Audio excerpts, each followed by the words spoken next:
ये बात सत्य है।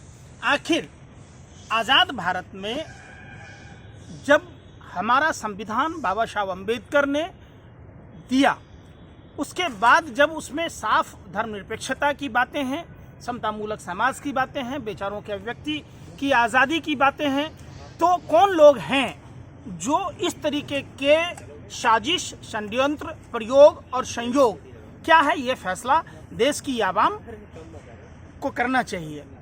आखिर जो नवरात्र के बाद जिस तरीके से आप सबने देखा कि दुर्गा पूजा के प्रतिमा विसर्जन में के जुलूस में जिस तरीके की घटना को अंजाम दिया गया, जिस तरीके से अभद्र और अश्लील गाने बजाए गए और उसके मकानों पर चढ़कर जिस तरीके से हरा झंडा उतारकर भगवा झंडा टांगा गया। देखिए, हर धर्म का अपना अपना झंडा है, हर धर्म को मनाने की लोगों को अपनी आज़ादी है। ऐसे में उत्तर प्रदेश सरकार द्वारा, आपने उसी उत्तर प्रदेश में देखा होगा कि मेरठ के लाल कुर्ती में जब कंचकों ने अपने पैसे जमा कर रावण का पुतला बनाया तो पुलिस ऐसे लाठियां बरसा रही थी जैसे भाजपा आईटी सेल बांग्लादेश के बारे में बताती है। आपने देखा होगा वही काशी में जहां वेद पुराणों में वर्णित मंदिरों को जमींदोज किया गया, जैसा भारतीय जनता पार्टी के लोग मुगल काल की बात कहते हैं, तो मुगल काल में जितने मंदिरों को नहीं तोड़ा गया और उन मंदिरों की रक्षा उस समय भी हुई थी, मुगल काल में भी, लेकिन भाजपा के शासन काल में बनारस की मंदिरों को तोड़ दिया गया। आपने उसी बनारस में देखा हो गया कि जब रामलीला के जब मंचन हो रहा था, भरत मिलाप कार्यक्रम थे, तो जरूर रघुवंशी और यदुवंशियों के मिलन का परंपरा है और एक संस्कृति रही है, वहाँ उत्तर प्रदेश पुलिस ने लाठियां बरसाई। ये धर्म विरोधी सरकार है। ये सरकार मानवता के दुश्मन है। आखिर पंकज जी 2 घंटा का समय मिला हुआ था, क्या किया आप? देखिए, ये तो देखिए, ये प्रायोजित था। ये जो प्रायोजित जिस तरीके से भाजपा के विधायक सुरेश्वर सिंह भी अपनी वेदना को प्रकट कर चुके हैं कि अगर कांच नहीं लगा होता तो हमारे बच्चे की हत्या हो जाती। आपने देखा होगा किस तरीके से वहाँ के भारतीय जनता युवा मोर्चा के जो नगर अध्यक्ष हैं उस पर FIR दर्ज हुई, उनके सहयोगियों पर हुई। हम तो कहते हैं इस घटना की जांच CBI से हो, संयुक्त संसदीय समिति से हो, तो ये देश में जितने दंगे होते हैं उन दंगों में किन लोगों का हाथ होता है, कौन लोग शामिल होते हैं, ये क्लियर हो जाना है। और ये निश्चित तौर पर अभी उत्तर प्रदेश में उपचुनाव होने वाले हैं, जिसके कारण बहराइच का दंगा हुआ, चाहे वो हिंदुओं का नुकसान हो या मुसलमानों का नुकसान, तो नुकसान है। इससे देश कमजोर होता है। देश के लोग आपस में उलझा के रखना, आखिर ऐसी कौन सी शक्तियां हैं, ऐसी कौन से गोरे अंग्रेजे के नाजायज औलादे हैं जो अपने ही मुल्क में डिवाइड एंड रूल को बढ़ावा देते हैं। लेकिन पंकज जी, सवाल तो ये हो रहा है कि कोई 10 मिनट का समय मांगता है, कोई 2 घंटे में कुछ नहीं कर पा रहा है। देखिए, अब आपने ये बात बोलकर आप देश को तोड़ने की कोशिश कर रहे हैं। आप अपना एजेंडा चला रहे हैं अपने व्यूअरशिप के हिसाब से। जिसको वतन से मोहब्बत है उसको 24 घंटा 365 दिन मिलेगा, तो अपने देश में इस तरीके की वारदात को अंजाम नहीं देगा। क्योंकि भारत की खूबसूरती है, भारत विश्व में सभी धर्म, वैसे तो पूरे वर्ल्ड में 11 से 12 धर्म के लोग हैं और भारत में सबसे ज़्यादा धर्म के मानने वाले लोग हैं। यहाँ मंदिरों की भजन, मस्जिदों के आज़ान, गुरुद्वारों की अरदास सब सुनाई देती है। यही खूबसूरती है पूरे विश्व में भारत की। तो निश्चित तौर पर ये वही लोग हैं, गोरे अंग्रेजी की नाजायज औलादे हैं, जो अपने ही मुल्क में ये जाति और धर्म के नाम पर वैमनस्यता फैलाते हैं, 2 घंटा 4 घंटा मांगने की बात कहते हैं। तो निश्चित तौर पर यह सरकारी तंत्र मिली हुई है। आखिर पुलिस ने 2 घंटे का टाइम उन दंगाइयों को कैसे दिया? क्या उत्तर प्रदेश के CM का भी इसमें सहमति है? अगर नहीं है तो उत्तर प्रदेश के CM उस पर राष्ट्रद्रोह का मुकदमा क्यों नहीं दर्ज कराते ऐसे पुलिस अधिकारियों पर? आपने देखा होगा उत्तर प्रदेश में कानून व्यवस्था नाम की चीज नहीं है। उत्तर प्रदेश में मुख्य बधिर महिला की बलात्कार होती है, उनके 6 वर्षीय बच्चे के साथ रेप होता है। उसी उत्तर प्रदेश में दिन दहाड़े औरतों की इज्जत लूटी जाती है। पुलिस वाले जेवर तक घूस में लेने लगे हैं। कानपुर की घटना आपने देखा होगा। महिला कांस्टेबल जो हिंदू धर्म में करवा चौथ जैसे पवित्र त्योहार के दिन नहीं जा पाती है, उनके साथ गैंगरेप होता है। तो उस उत्तर प्रदेश में कानून व्यवस्था नाम की चीज नहीं है। वहाँ जंगल राज है, वहाँ गुंडा राज है, वहाँ रावण राज है। कहा जा रहा है कि अपने लोग ही धोखा दे दिए। देखिए, धोखा शब्द जो आपने कहा, ये देश के साथ धोखा है। ऐसे पुलिस वालों को जो कानून के रक्षक हैं, वो कानून के भक्षक बने हुए थे, वो दुकानें जलवा रहे थे, तो निश्चित तौर पर सैटेलाइट फुटेज के आधार पर उन लोगों पर कार्रवाई होनी चाहिए। कौन कौन से फ़ोन नंबर वहाँ एक्टिव थे, उस फोन का किन किन लोगों से बात हो रहा था, उसका आका कौन था जिसने बहराइच दंगा को अंजाम दिया और एक संजोग षड्यंत्र प्रयोग के तहत बहराइच घटना को अंजाम दिया। ऐसे सभी लोगों पर राष्ट्रद्रोह का मुकदमा दर्ज होना चाहिए। इन सभी राष्ट्रद्रोहियों को सजाए मौत की सजा। और सवाल ये हो रहा है कि अब हिंदू यात्रा भी नहीं निकाल सकते क्या देश में? देखिए, यात्रा निकालना हिंदू भी निकाले, मुसलमान भी निकाले, सिख भी निकाले, बौद्ध भी निकाले, जैन भी निकाले, ईसाई भी निकाले, लेकिन आप डीजे में तेरी माँ का साका नाका वाला गाना बजाइएगा, ढोरी छील दे हम, तो ये कोई दुर्गा स्तुति या दुर्गा मंत्र नहीं है। ये कोई दुर्गा जी का उपासना का चीज नहीं है। और किसी धर्म विशेष के घरों पर जाकर कोई भी धर्म का आदमी अगर इस तरीके के कुकृत्य करता है तो निश्चित तौर पर वो राष्ट्रद्रोही है, वो गोरे अंग्रेजों की नाजायज औलादे हैं। पुलिस प्रशासन क्या कर रहा था अगर ऐसे गाने बज रहे थे तो? पुलिस प्रशासन तो 2 घंटे का टाइम दे रही थी ना। यही तो पता करना है कि पुलिस प्रशासन किसके इशारे पर, किसके आदेश पर दंगाइयों को 2 घंटे का समय दिया।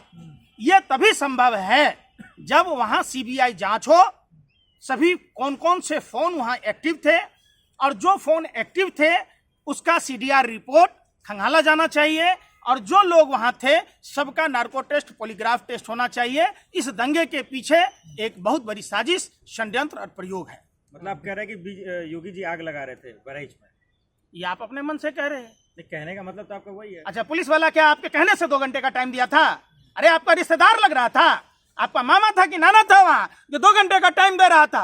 आप पत्रकार हैं, आप पुलिस वाले से सवाल नहीं पूछते और फिर आप देश में दंगा भड़काते हैं।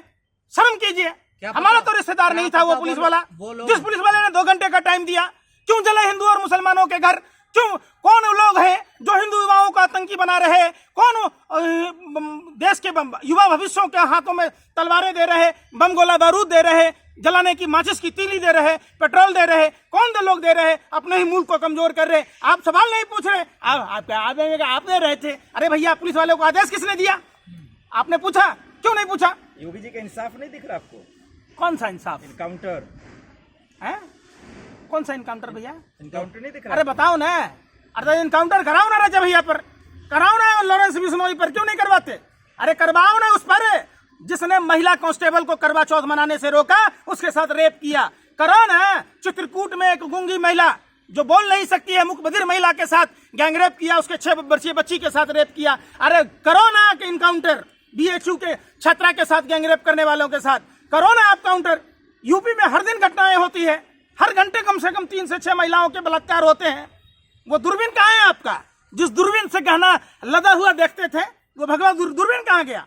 लेकिन हिंदुओं की ही शोभा यात्रा पर क्यों पत्थरबाजी होती है? उसमें क्यों हिंसा दंगे होते हैं? यात्रा तो देखिए, वो भी अगर आप बहराइच घटना की जांच अगर हुई सैटेलाइट फुटेज के आधार पर, वो पत्थर बरसाने वाले भी उन्हीं दंगाइयों में से एक है जिसने पत्थर बरसाया, उकसाया और उस तरीके बहराइच की घटना को अंजाम दिया। आज मैं अपने पूरे जवाबदेही के साथ कहता हूं, अगर उत्तर प्रदेश शासन प्रशासन व्यवस्था में अगर इतनी औकात है, अगर उनके पिछवाड़े में दम है, तो सीबीआई जांच की अनुशंसा करके देख ले। वो कोई और नहीं है, ये जानबूझकर देश को कमजोर कर रहे, ये जानबूझकर हम हिंदू परिवारों को और हिंदू धर्म को बदनाम कर रहे।